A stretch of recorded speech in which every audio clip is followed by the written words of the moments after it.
खेड तालुक्यातील वेरळ येथून गावठी हातभट्टी वाहतूक करणाऱ्या एका रिक्षावर कारवाई करण्यात आली आहे। या प्रकरणी बाबू गोरे राहणार खोपी याच्यावर गुन्हा दाखल करून त्याला ताब्यात घेण्यात आला आहे।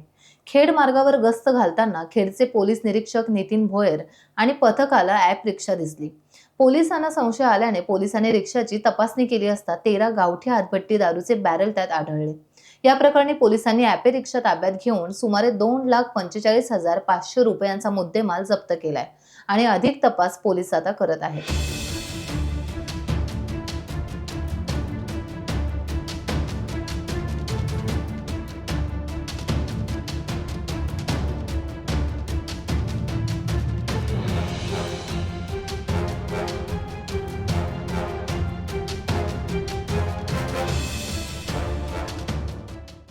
टाइम्स डिजिटलला लाईक करा, सबस्क्राईब करा, शेअर करा आणि बेल आयकॉन दाबायला विसरू नका।